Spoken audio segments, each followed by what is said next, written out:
It's now post time for the running of the third race.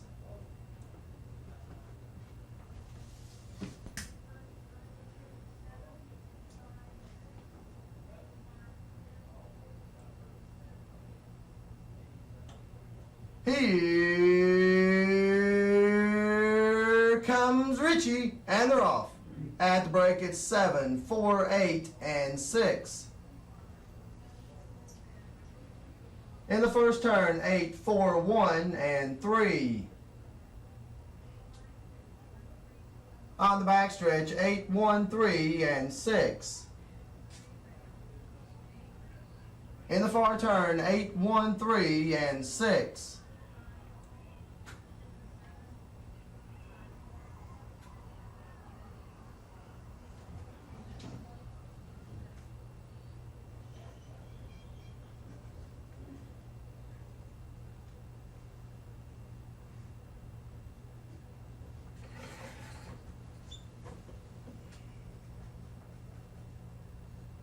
And gentlemen, the results of the third race are now official. Running to win, number 1, Sellaway John. Running to place, number 5, Razor Sharpness. And running to show, number 8, Super Talk. The mutual prices are listed on the odds board. The 1-5 Quinella pays $17.60. The $3 Exacta 1 with 5 pays $55.20.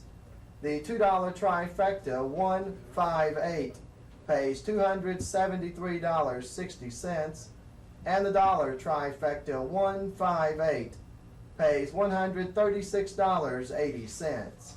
The official race time 31 and 9/500 seconds. And once again, the mutual windows are open for wagering this afternoon.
Okay.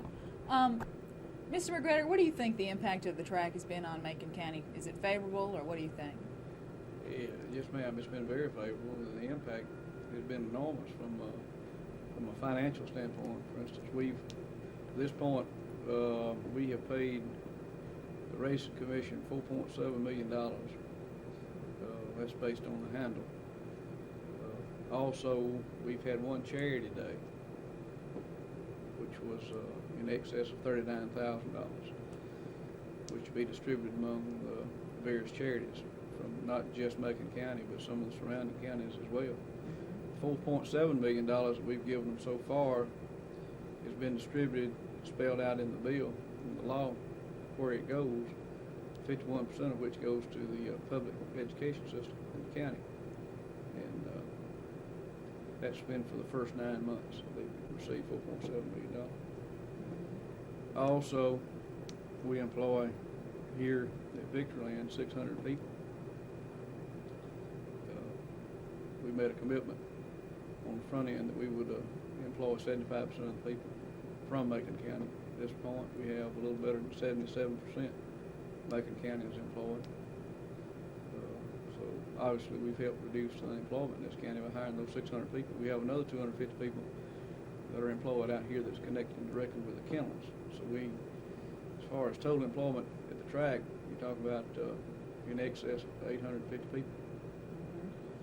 The money also does not, that I quoted you there, does not include the sales tax, employee tax, and taxes of this county that we pay.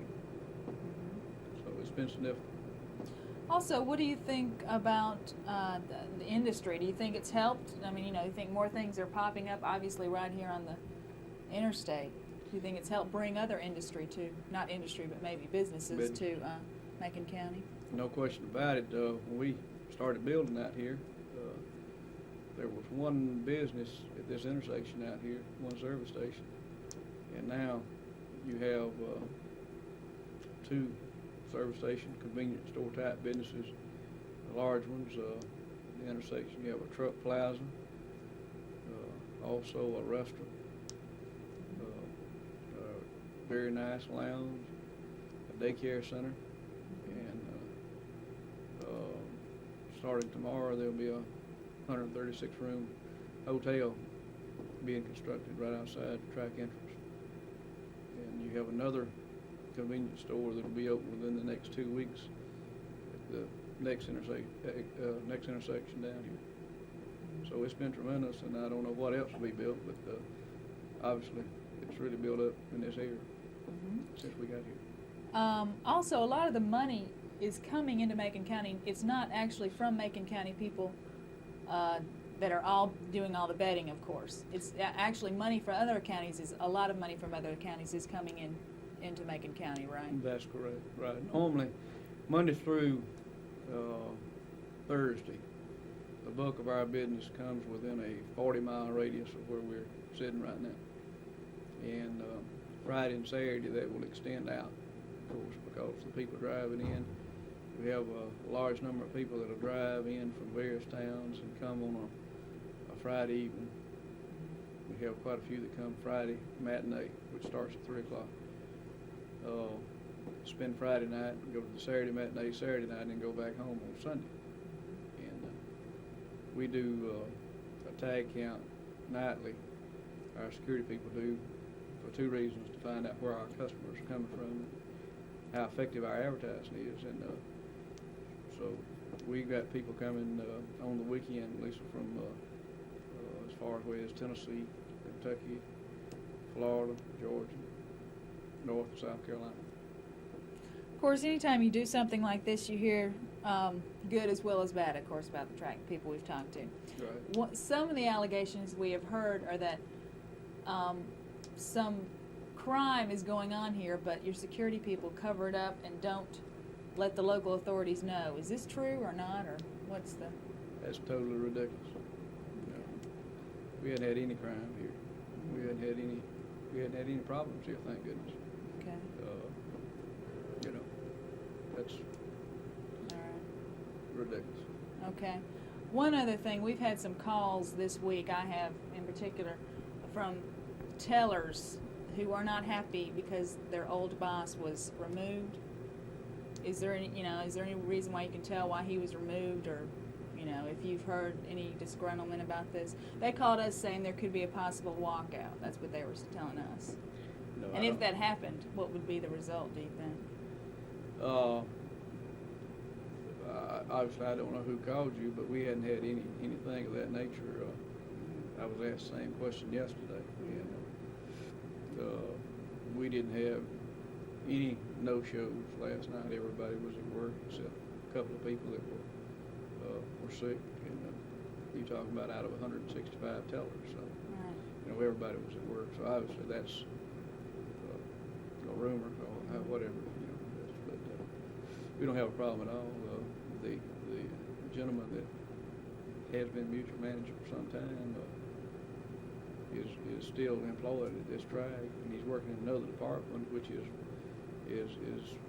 not uncommon at all for people to work in different departments at a facility of this type. You know, you do that all the time at every track because you want people not only trained in the job they're doing, you want them cross-trained. You need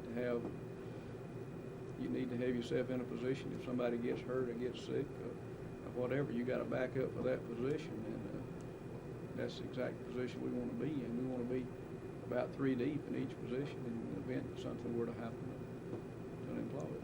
Right. What about, now I know that this is total speculation, so there's no way to know what you would say, but do you have any reaction if people did walk out? Would you fire them, or do you have any plan what you would do, or you If just? people walked out, what do you mean? I don't. If people, you know, walked out of their jobs, if the tellers left their post or whatever, you know, said they weren't going to work, do you have any They walked out, reaction? we'd What replace them. you would replace them? Sure. All right. Okay, those are just rumors we've heard. We haven't, you know, nobody would give us their names. Right. Okay, that's all we need, probably. Yeah. I had to, in fact, I got No, you a don't note use- right there from advertising. Same guy called yesterday about the same thing, so I know that's probably what it's talking about. You know, But everybody. we had 2 people that didn't come to work yesterday, which are 2 women, and they were sick. They've been sick for 2 or 3 days, still sick. And there were about 165 people, they all here. So that's. Which is chairman of the county commission. That's 2 people that are a lot more familiar with what's going on at this side. I'm sure that.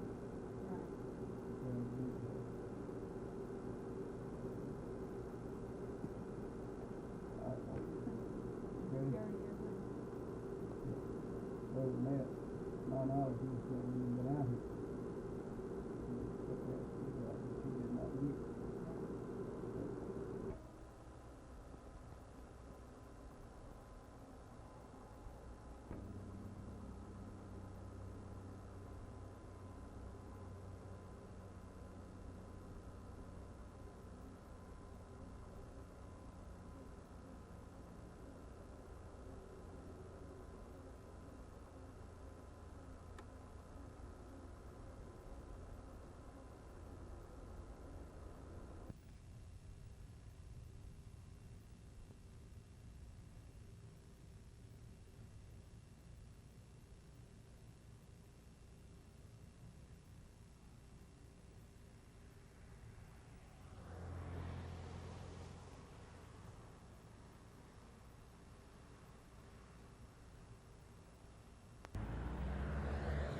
I think the best time to do it is when we have cars going.